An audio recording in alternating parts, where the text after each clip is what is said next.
पाकिस्तान को ना मानने वालों के दौर का खात्मा हुआ। आमरीत के दौर के लोग थे, आज अल्ताफ हुसैन के दौर का खात्मा हो गया। जो दहशतगर्द तंजीम ने यहाँ पे डेरा डाला था, आज दहशत की आखिरी अलामत को मिटा दी गई।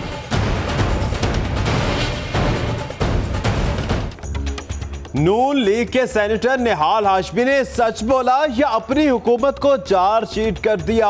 अपने गवर्नर आते ही इशरत-ए-नबात पर लफ्जी गोलाबारी। कहते हैं गवर्नर हाउस से दहशतगर्दी की आखिरी निशानी मिटा दी। सिंध हुकूमत और इदारों से पूछा जाए इशरत-ए-नबात मुल्क से कैसे फरार हुए। निहाल हाशमी के बयान ने हुकूमत के लिए कई सवाल खड़े कर दिए। इशरत-उल-इबाद दहशतगर्द थे तो हुकूमत इतना अरसा खामोश क्यों रही? उनका नाम ECL में क्यों नहीं डाला गया?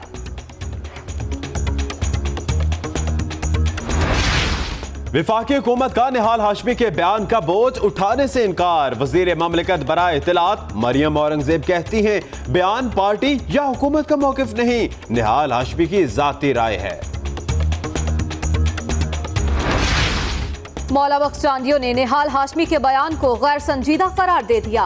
मंजूर वसान कहते हैं अगर इशरत-उल-इबाद रियासत दुश्मन गवर्नर था तो नून लीग ने कैसे उन्हें इतने अहम ओहदे पर रहने दिया? एक मुजरिम को मुसलसल गवर्नर क्यों बनाया गया? इमरान इस्माइल का हुकूमत से सवाल। जस्टिस रिटायर्ड सईदुज़्ज़मान सिद्दीकी सिंध के गवर्नर बन गए। वजीर आला बुरात अली शाह की नए गवर्नर से मुलाकात। रिवायत के मुताबिक मज़ार कायद पर हाजिरी के लिए ना जा सके। कल गवर्नर हाउस मुंतकिल होंगे। मुबारकबादों का सिलसिला जारी।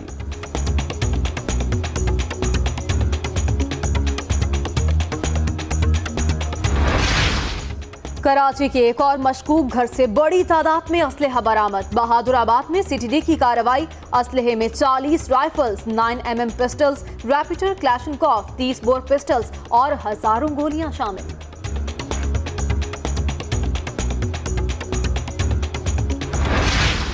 सिर्फ अमजद साबरी ही नहीं, आसिम कैप्री और इसाक बॉबी ने मजीद 33 अफराद को कत्ल करने का एतराफ कर लिया।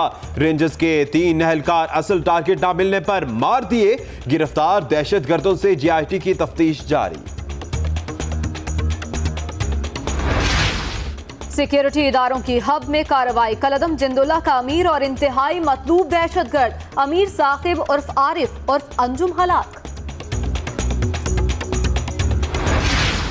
लाहौर के इलाके मोची गेट में घर में रखा बारूदी मवाद फटने से 90 की दहाई में फिरका वाराना फसादात के मुबैना सहूलतकारों तक रसाई मिल गई। मुनहदिम घर के 3 मकीनों समेत 10 से जायद अफराद गिरफ्तार।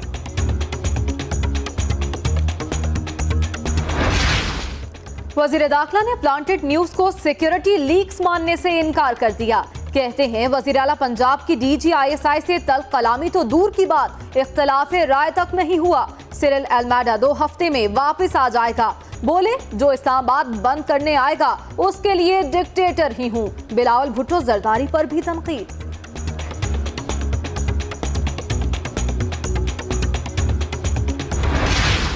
शरीफ फैमिली के असासे 2005 से पहले के हैं। मरियम सफदर खुद तस्लीम कर चुकी हैं कि वो इस कारोबार को चला रही हैं। सबूत मौजूद हैं। मरियम नवाज वजीर आजम की जेर कफालत हैं। पनामा लीक्स पर PTI रहनुमाओं की बनी गाला में सबूतों के साथ प्रेस कॉन्फ्रेंस। बिलावल भुट्टो ने पंजाब जाने का ऐलान किया तो चौधरी निसार के पसीने छूट गए। चौधरी निसार को सियासी खौफ सिर्फ बिलावल भुट्टो जरदारी से है। मौला बख्श चांदियों कहते हैं वजीर दाखिला नहीं चाहते कि वजीर आजम पर सियासी दबाव कम हो।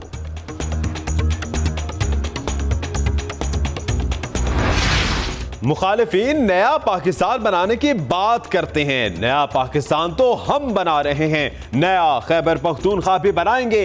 वजीर आजम नवाज शरीफ के अपोजिशन पर ताबड़तोड़ हमले। 2018 तक लोड शेडिंग खत्म करने का दावा। सांगला हिल इंटरचेंज का इफ्तिताह।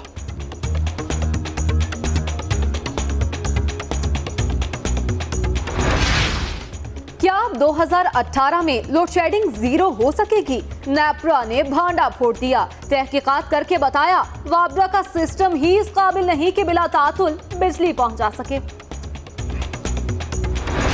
ਯਾਰ ਚੱਲੇ ਆਂ ਅਸੀਂ ਹਲੋ ਲਾਇਓ ਕੈਮਰੇ ਬੰਦ ਕਰੋ ਯਾਰ ਭਾਈ ਹੈਲੋ ਜਾਓ ਕੁਝ ਵੀ ਨਹੀਂ ਹੋਗਾ ਜਾਓ ਜਾਓ ਕੁਝ ਨਹੀਂ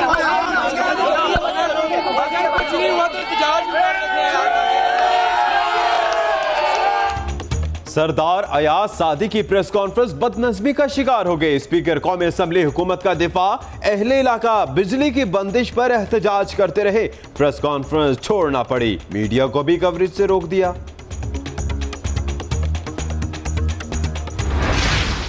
फौज और अवाम की कुर्बानियों की वजह से सवात में अमन हुआ। आर्मी चीफ कहते हैं अब इलाके में तरक्की के नए दौर का आगाज होगा।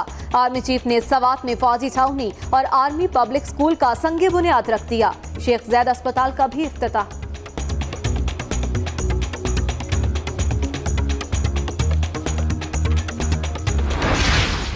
और भारतीय फौज की वादी नीलम में कैरन सेक्टर पर फिर बिलाश्याल फायरिंग और गोलाबारी, पाक फौज का दुश्मन को मुंह तोड़ जवाब।